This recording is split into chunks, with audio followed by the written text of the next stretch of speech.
පළවෙනි කාරණය දැන් මේ ධර්මදේශනාවේ දායකත්වය දරන උදවිය බෝධින් වහන්සේ වඳින්න පුදන්න ඇවිල්ලා ඉන්න අපේ පින්වතුනුත් හිතන්න ඕන එකයි කාරණයකට කියලා තියෙනවා. පින්නත් සංසාරේ කවදනම් අය අපිට මාතර බෝධිය වැඳ ගන්න හම්බෙයිද? කවදා සංසාරේ ආයේ මේ අවස්ථාව ලැබෙයිද? කවදනම් සංසාරේ බණ ටිකක් අහන්න හම්බෙයිද?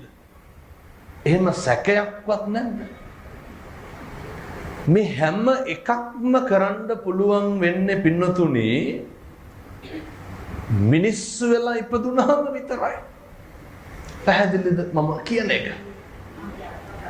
වඳින්න පුදන්න හම්බෙන්නේ මිනිස්සු වෙලා ඉපදුනහම විතරයි. මිනිස්සු වෙලා ඉපදුණු පමණින් වඳින්න පුදන්න හම්බෙනවා.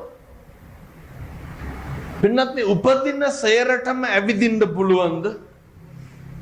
උපදින සේරටම ඇවිදින්න බෑ. උපදින සේරටම කතා කරන්න පුළුවන්ද? කතා කරන්න බෑ.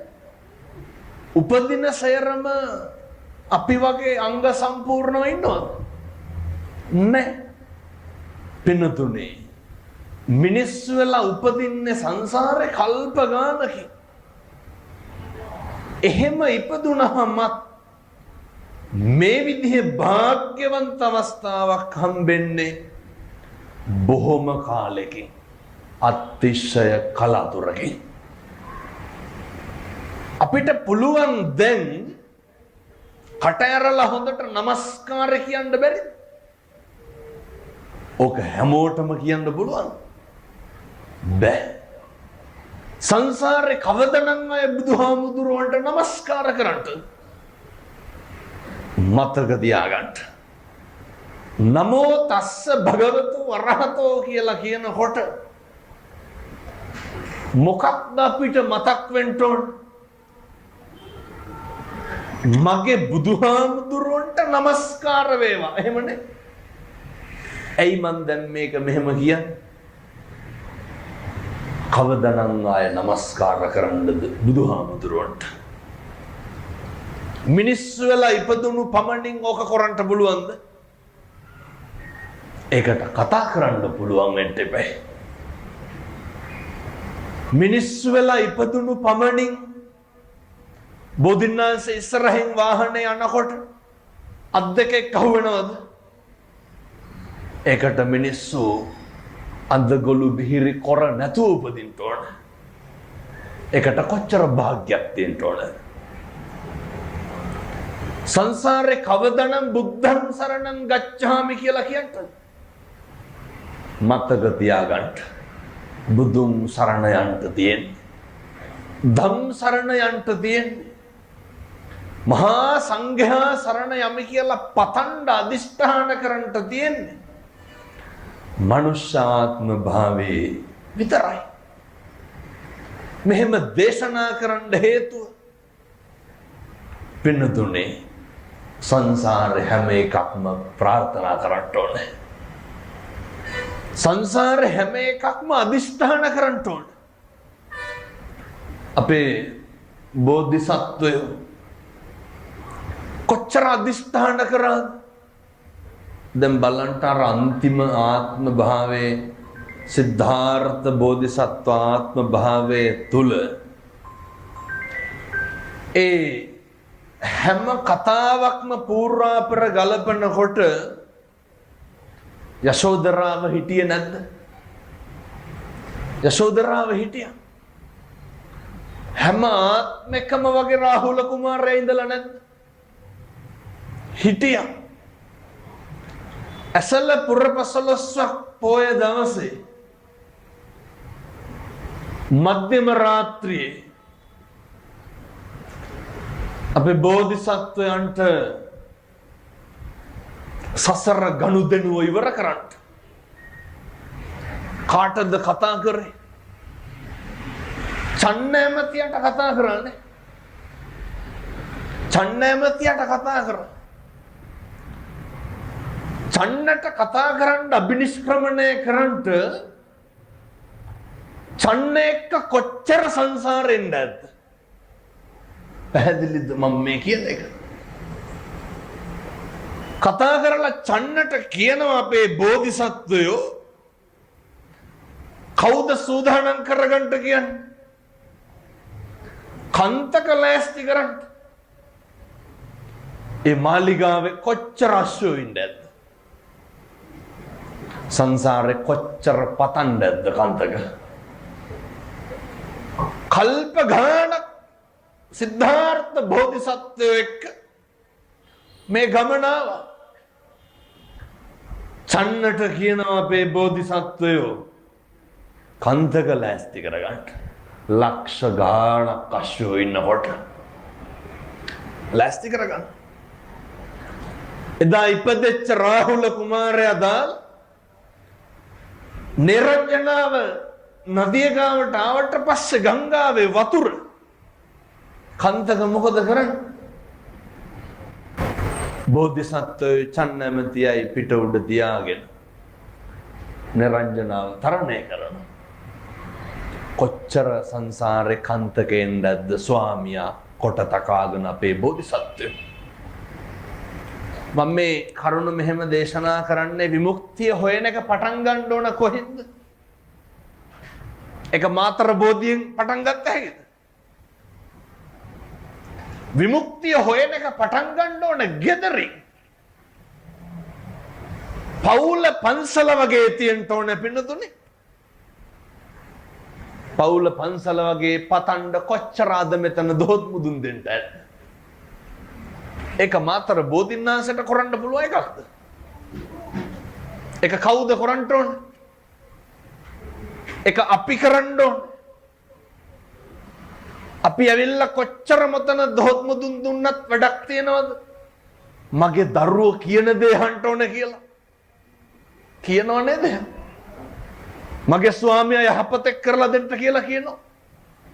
මගේ පවුලේ ප්‍රශ්න නැති කරලා දෙන්න කියලා කියනවා. ඔක කවුද කරන්න ඕන?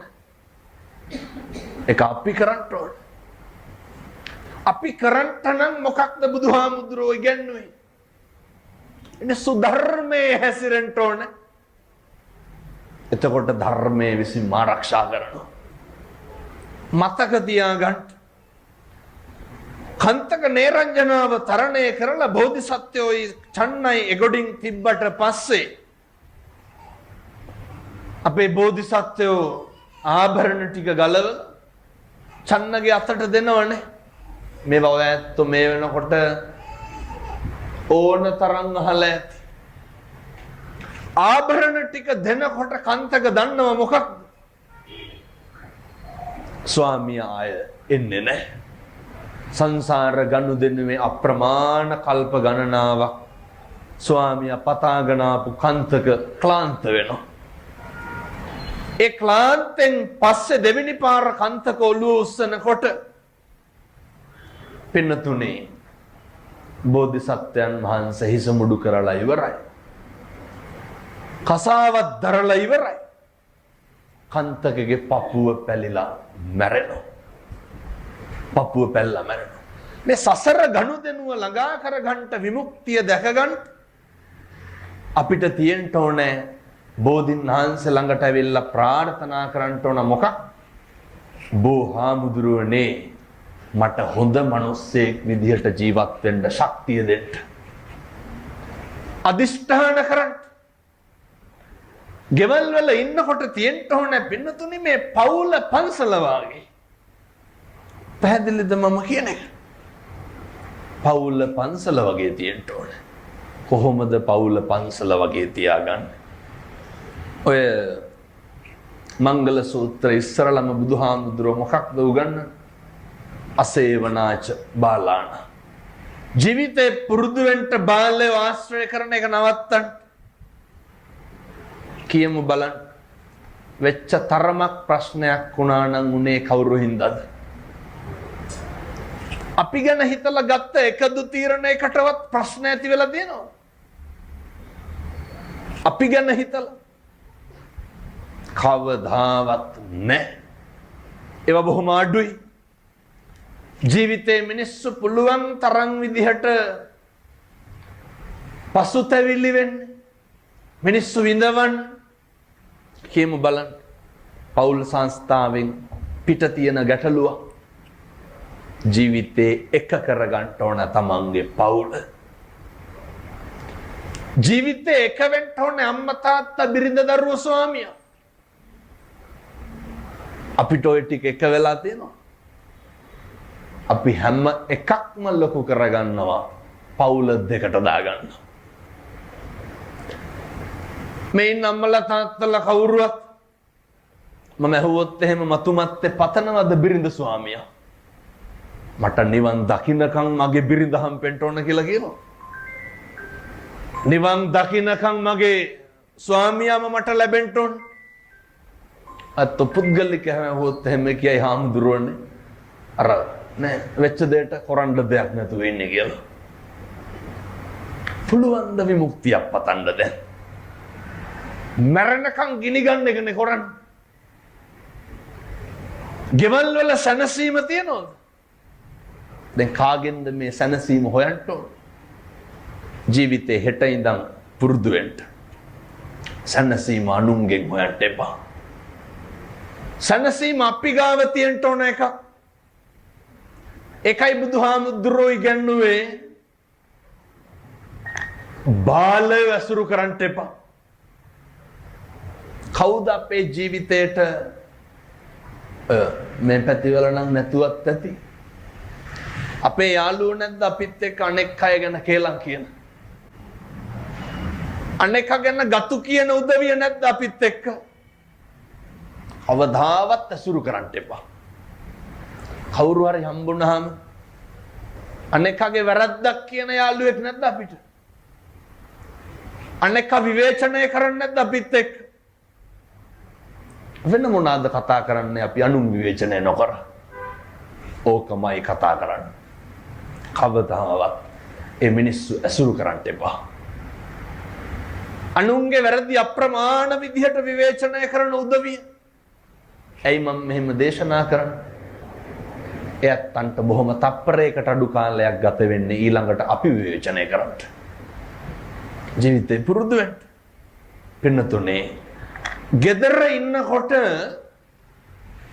අපි හැම වෙලේම අනෙකට සත්පුරුෂයෙක් වෙන්න. හැම වෙලේම අනෙකට ප්‍රිය පුද්ගලයෙක් වෙන්න. පුළුවන් දොම ජීවත් වෙන්න. අනෙක ප්‍රිය කරන කෙනෙක් වෙන්න. අපි හැම වෙලේම අනෙක ප්‍රිය කරන කෙනෙක් වෙන්න මොකෙන්ද උත්සාහ කරන්නේ?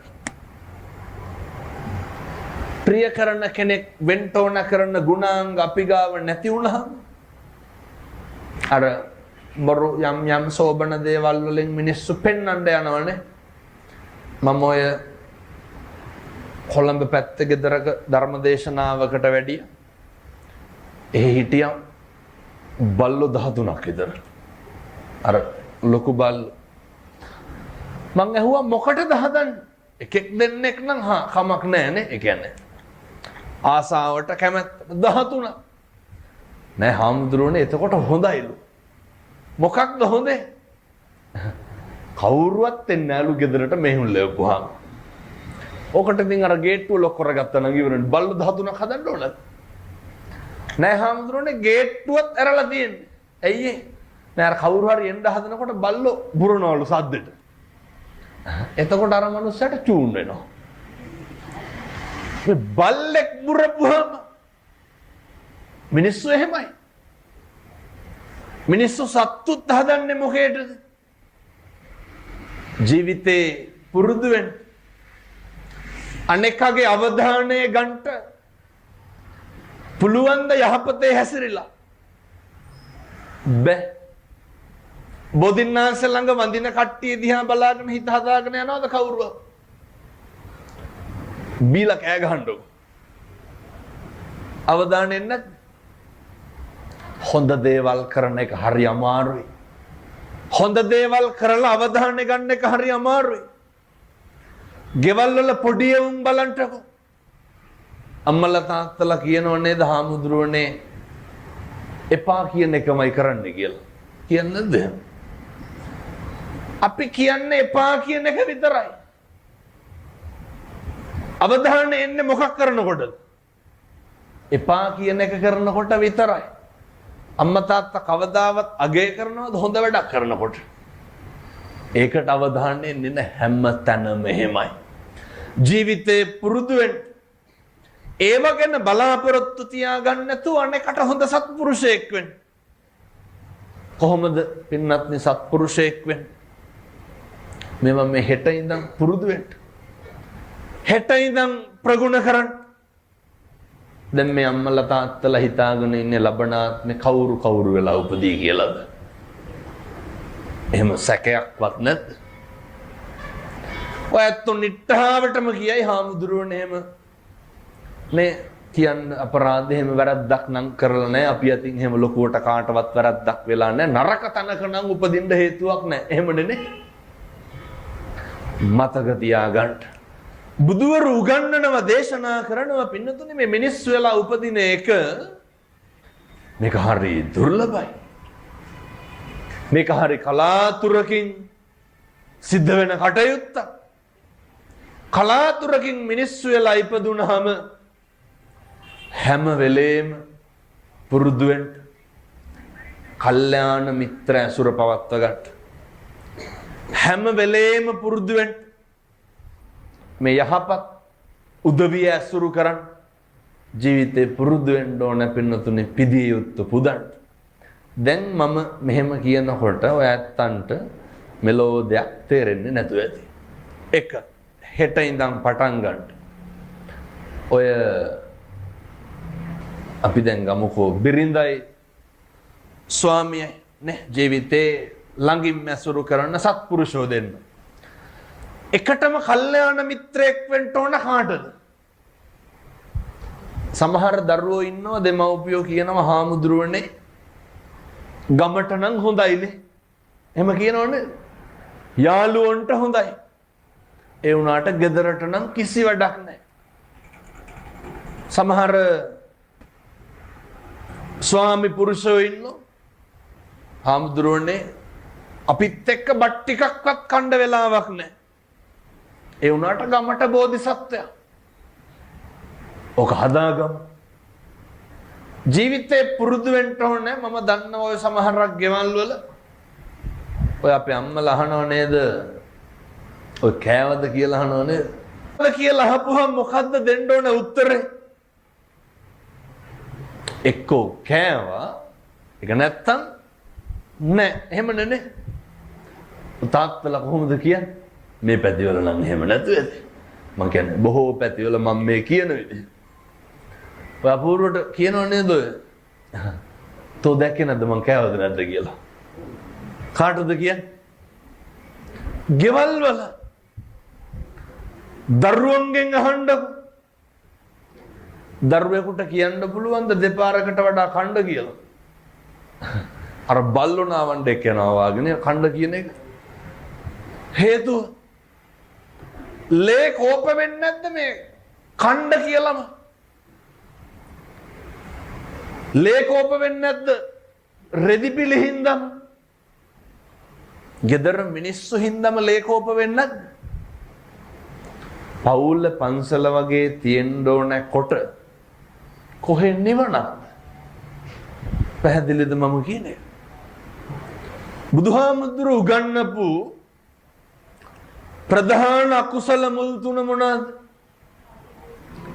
ලෝභයයි, ද්වේෂයයි, මෝහයයි. කියමු බලන්න. ඔය තුනම ඇති වෙන්නේ නැද්ද පවුල තුල? ලෝභය මේ අර අපේම වෙන්න ඕනනේ. මම පවුල් ප්‍රශ්න ඇති වෙන කාරණා තුනයි තියෙන්නේ මම දන්න විදිහට. එකක් බිරිඳට ස්වාමියා ගැන තියෙන සැකය. සැකයට වඩා වෙන මොකද්ද තියෙන්නේ?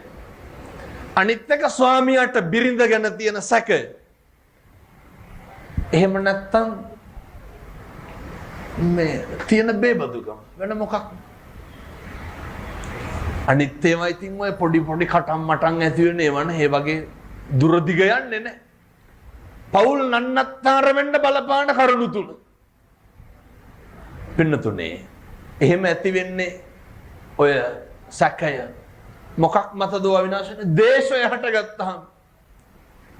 කියන්න බලන්න gedara තුල කේන්ති නොයන එක දවසක්.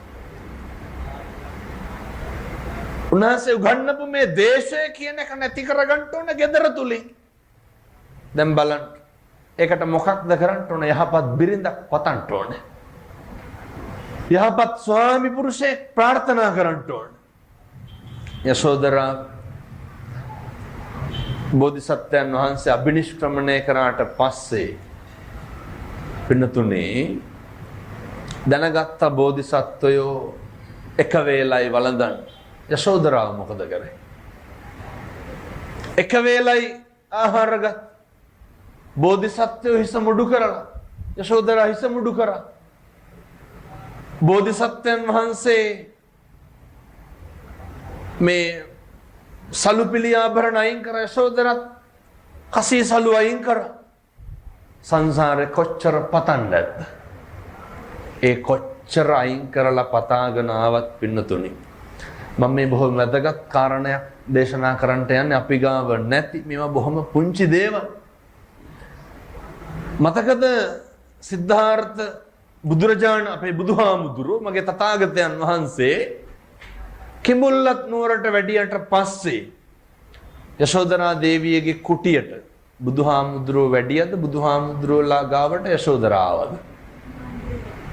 බුදුහාමුදුරුවෝ කුටියට වැඩියනේ. බුදු වෙලා මොකක්ද මේ තියෙන්නේ? සංසාරේ මං වෙනුවෙන් කැපකිරීම කරපු බිරිඳ. මේක වැරදියට එහෙම තේරුම් ගන්න නැහැ හොඳේ. සුද්ධෝදන රජුරෝ විස්තරය කියනකොට මෙහෙමයි කියලා. බුදුහාමුදුරුවෝ මොකද කරේ? යශෝදරාගේ කුටියට වැඩියා. යශෝදරා ඇතුලේ අඬනවා පින්නතුනේ. ජීවිතේ ප්‍රාර්ථනා කරන්න ඕන අපේ තාත්තලා යශෝදරා වගේ බිරිඳ. අම්මලා ප්‍රාර්ථනා කරන්න ඕන සිද්ධාර්ථ බෝධිසත්වයෝ වගේ ස්වාමි පුරුෂයෙක්. මේක සනසීමෙන් ඉවර කරන්න එපා. තථාගතයන් වහන්සේ කුටියට වඩිනකොටම යශෝදරාව ළඟට ඇවිල්ලා කකුල් දෙක අත ගාලා මස් ගොබ මිරික ඇඬුවේ. මොන දුකක් තියෙන්නද? උණු කඳුළු කැට වැක් කරන්න ගත්තලු පින්නතුනේ.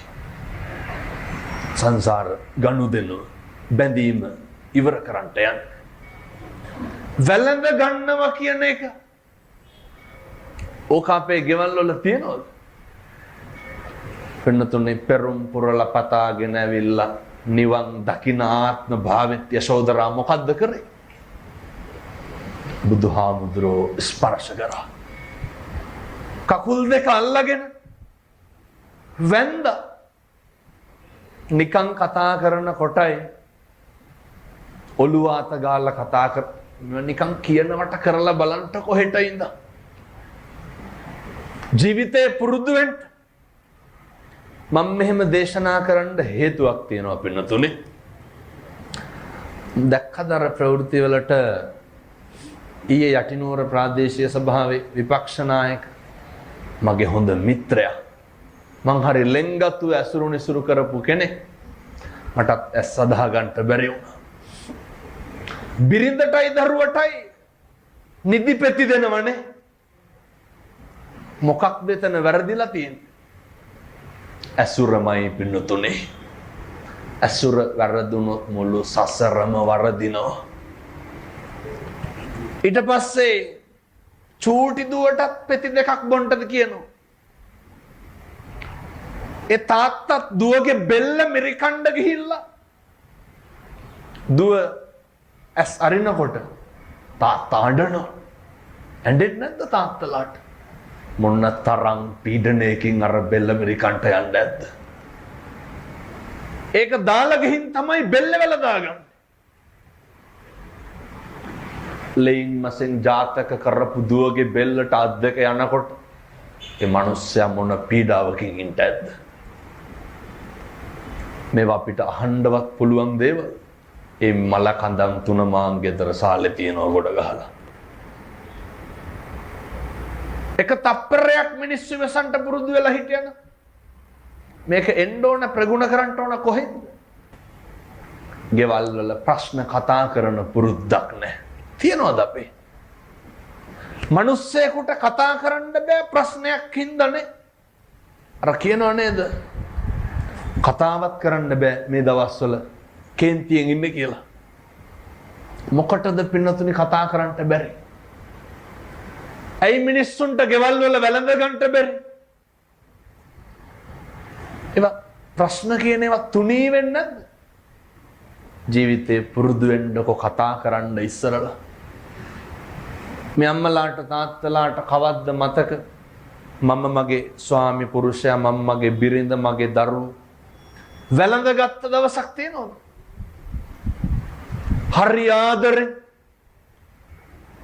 මම මෙහෙම දේශනා කරන්නේ මට මතක නෑ ඔය මම හැමතැනම කියලා තියෙනවා එක තාත්තා කෙනෙක් පින්නතුනේ කොල්ලට අවුරුදු 19ක් විතර ඇති. කොල්ලා මැරිලා බයිසිකලේ හැප්පිලා. ඒ තාත්තා පොඩි එකාගේ මලකඳ බදාගෙන අඬනවා. අඬන ගමන් මොකද්ද කියන්නේ? කියනවා හාමුදුරුවනේ කොල්ලා බදාගත්තේ කාලෙකින් කිව්වා. මොන ආසාවක් තියෙන්ටද? මොන උවමනාවක් තියෙන්ටද? මුණාත ගන්නවා. දැකලා තියෙනවනේ මිනි පොඩි උන් මරුණාම කරන විකාර. විකාරම නෙමෙයි මරුණාම කරන එකයි විකාරය. ඇයි බැරි ජීවත් වෙලා ඉන්නකොට අවුරුදු 15 16 ළමයි කියලා කියන්නේ තුරුල් කරගන්න ඕන කාලේ. බලඳ ගන්න. මගේ දුවේ මගේ පුතේ කියලා දරුවෝ බදා ගන්න. අම්මා තාත්තා දරුවන්ගේ හිත රිද්දන්ට එපා. මේක හැදෙන්න ඕනේ නැද්ද ගෙදර? අම්මයි තාත්තයි දරුවෝයි හෙට ඉඳන් වෙන මොකවත් නොකරුවට කමක් නැහැ. එකට බත් කන්න. බත් කට කවන්න. කාටද? දරුවන්ට බිරිඳට. බොහොම සතුටින් ඔකට જાතියක් තියෙනවා. ඔකට ආගමක් තියෙනවා. අය පෞල් ප්‍රශ්න ඇති වෙනවද? නැහැ. ඇයි? එකට බත් කාලා පුරුදු වුණාම වෙන් වෙලා කන්න බෑ පින්නතුනේ. වෙන් වෙලා කන්න බෑ. මේ ස්පර්ශය කියන එක හරි වැදගත් මිනිස්සුන්ට. ඇත්ත දැන් හිතයි මේ හාමුදුරුවෝ කියන බණවල හැටියට අපේ බැඳීම් වැඩි වෙනවනේ කියලා. වැඩි වෙන්න ඕන. අපේ බැඳීම් වැඩි වෙන්නේ නැත්නම් කාගේ බැඳීම් වැඩි වෙන්නද? gedara බැඳීම ආදරේ ලෙන්ගතුකම වැඩි වෙන්න ඕන. වැඩි වෙන තරමට තමයි gedara අකුසල් කරන එක නවතින්නේ. එහෙම gedaraka පින්නතුනි දැන් අද ගෙවල් වල හරියට ඔය තාතෝ කියලා කතා කරනවනේ. මිනිස්සු කතා කරන්න දන්නේ නැහැ. පෙම්වතා පෙම්වතියට කොච්චර කුණුහරුපෙන් බනිනවද? මම ඔය පන්ති යන කාලේ කොල්ලොත් එක්ක ඉන්නේ අමුතිත්ත කුණුහරුපෙන් බනිනවා කාටද? අපි අහනවා කාටද ඔච්චර බැන්? හාමුදුරුවනේ අරකිට කියලා කුණුහරුපයක් කියලා ෆෝන් එක තියෙනවා. එහෙමයි. අපේ ගෙවල් වල මොකටද ඔච්චර කිපෙන්නේ පින්නතුනේ? මොකටද ඔච්චර කුණුහරුප කියන්නේ? එක වචනයක් ඇති මේ සංසාරේ දිග්ගස්ස ගන්න. හෙට ඉඳන් මම මේ කියන ටික පුරුදු වෙන්න. කාටවත් කුණුහරුපෙන් කතා කරන්න එපා. කාටවත් තෝ කියලා කියන්න එපා. කෙනෙකුගේ හිතක් රිදෙනවා නම් ඇත්තක්වත් කියන්න එපා. පැහැදිලිද? සමහරව කියනවා නේද ඔය ඒකට නම් කියන්නේ මෝඩකම කියලා. මම බෙල්ල ගහලා ගියත් කියන්න තියෙන දේ කියනවා කියලා. ඒක හපංකමක්ද? එහෙම කියන එක බෙල්ල ගහලා ගිහිල්ලා මිනිස්සෙකුගේ කියපු එකෙන් වැඩක් තියනවද? වැඩක් නැහැ. හිතක් රිදෙනවා නම් කෙනෙකුගේ දෙපාරක් හිතන්න. ඇයි මෙහෙම කියන්න හේතුව? මරණ මංචකේ එළවයි මෙලවයි දෝලණය වෙනකොට මොකක්ද මතක් වෙන්න ඕන? මම මගේ ජීවිතේ කිසි කෙනෙකුගේ හිතක් රිද්දලා නැහැ. මම කාටවත් තෝ කියලා කතා කරලා නැහැ. ඔක ගෙදරින් පටන් ගන්න නැතුව කියමු බලන්න කොහෙන්ද පටන් ගන්න. දරුවෙකුටවත් තෝ කියලා කතා කරන්න එපා. හරි මෛත්‍රියෙන් වැඩ කරන්න. හරි කරුණාවෙන් වැඩ කරන්න.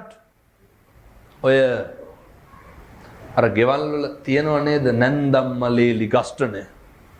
මං හිතන්නේ මේ පැතිවල නැතුව ඇති. බොහෝ පැතිවල ඕක හරියට තියෙනවා. මොකක්ද ඔය ගස්ටනේ කියන්නේ? අනේක ඉවසන්ට බැරිකමනේ. ජීවිතේ දැන් ඔය වාහනයක්වත් අපි යනකොට සමහරක් බයිසිකල් වමෙන් ඉස්සර කරනවනේ. අපි බනින්නේ නැද්ද කුණු හරපයක් කියලා? මේ අනවශ්‍ය විදියට වේගෙන් වෙන කවුරු හරි යනකොට අනේක ඉවසන්න පුරුදු වෙන්න. දැන් මෙතන ඉන්න කවුරු හරි කෑ ගැහුවොත් එහෙම අපිට කේන්ති යන්නේ. ඇයි ඒ කේන්ති යන්නේ? අපි කෑ ගහලාද අනුන් කෑ ගහලාද? වෙන කවුරුවත් කෑ ගහපු එකකට අපිට කේන්ති යන්නේ. දැන් ඔය මදුරුව මරන්නේ වැඩිපුරම කනවටද කනගාව කෑ ගහනවටද? කෑ ගහන එක දරන්න අමාරුයි නේද? කනගාව කෑ ගහනකොට අත් දෙක උස්සලා පුඩියක් ගන්නවා. ජීවිතේ පුරුදු වෙන්න ඕනේ මේ අනේක දරන්න. ධර්මයේ විසින් මොකක්ද කරන්නේ? පින්නත් අපි දරන්නේ අනේක ඉවසන්ට පුරුදු වෙන තාක්කල් ජීවිතේ අකුසල් කරගන්න එක නවත්ත ගන්න බෑ.